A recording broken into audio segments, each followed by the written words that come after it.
From the moment you open up your eyes, someone needs something from you. You're being interrupted every 3 minutes, and it's driving you. Your cortisol levels stay elevated. Mentally, you could really use a break. But when you finally manage to sit down and breathe, mama, mommy, mom, there's no off switch. Just a never-ending queue of needs, questions, and tiny emergency. And you know what? Here's what happens when you never get to recharge. You stop being the mom you want to be, and you start being the mom you swore you'd never become. Snapping at small things, then feeling guilty about the snapping, and then snapping again because of that guilt. It's rough. Your nervous system is running on empty. And you know what the thing is with an empty nervous system? It doesn't have patience. It is just thinking about surviving in the moment. It doesn't have creativity, and it cannot create the life that you want for yourself and your family. It just has survival mode. And you've been in survival mode for so long by now that you think this is what motherhood feels like.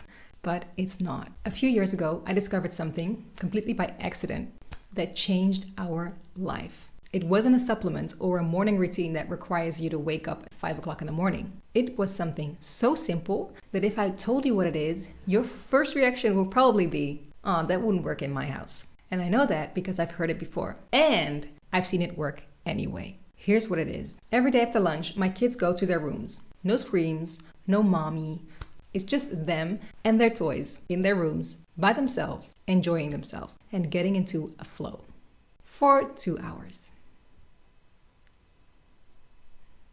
I know, but stay with me because what happened next, no one sees coming. Within a few weeks, my kids became more chill. They stopped needing me to help them get into the flow. And then, this is the part that still gets me, they started asking for it. My kids now ask for recharge time. Can you believe it? Because they're excited to finish building that huge tower that they were working on. A tired mom's brain doesn't expect that. It doesn't have faith for that. But it's so true and it's so possible. I've heard it from so many mothers I worked with and mothers I know. Once their kids get used to it, it becomes a given.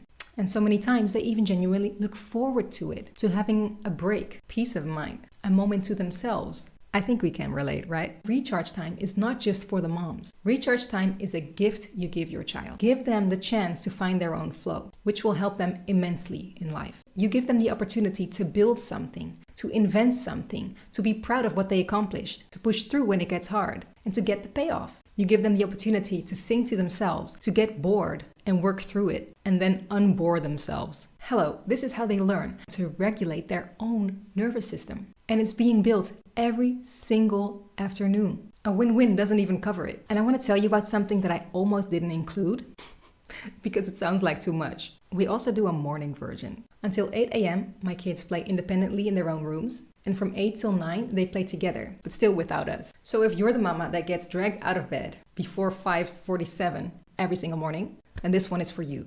That doesn't have to be your life. You can teach your child to give you that time back, whether it's a toddler or a school-age kid.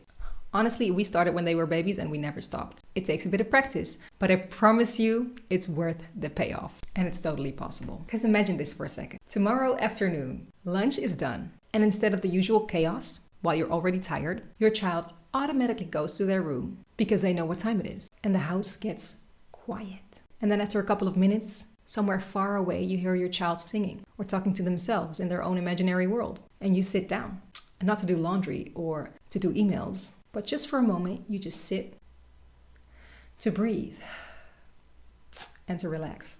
To just exist for a moment without anyone needing you, to regulate yourself. That is what recharge time gave me and so many mothers with me. And once your nervous system gets a taste of that recurring rest every single day, it will never, and I mean never, want to go back. So, how do you build this? I'll give you 3 steps and I'll tell you exactly where to start. Are you ready? Step 1. Start embarrassingly small. Obviously, don't aim for an hour on day 1. Start with what your child can already handle and just add 5 to 10 minutes on top of that. If your child's flow lasts 10 minutes right now, just start there. Because small wins build the habit, and we keep it up if we keep it fun. We actually started with 30 minutes of quiet book time when our kids were still little toddlers. We put them in the toddler bed and put on a sleep sack to prevent them from climbing out. Over the course of a couple of months, not weeks, we built to where we are now. Step 2. Prepare the space the night before. Set out open-ended toys before your child wakes up in the morning. Build a little tower of Duplo, put out some nice books that you got from the library that your child hasn't seen before. But it's important to choose toys that spark creativity and imagination. So no automatic toys with batteries in them, or no audiobooks, for example, because they will prohibit your child from leading themselves into the flow. You want your child to be the one to decide what happens next, because that's exactly what makes recharge time fun for them. Step 3, stay consistent and follow your child's cues. Recharge the same time, the same moment, every day, because that's what turns this into an automatic habit for both you and your child. After a while, your child will just know that once it wakes up, it's gonna have to enjoy itself until mommy or daddy will come get them. And after lunch, they will automatically go to their rooms because they know what time it is. They will even start to make plans for their own recharge time. Just wait and see. Within the recharge times, stay flexible though, because if your child is deep in the zone,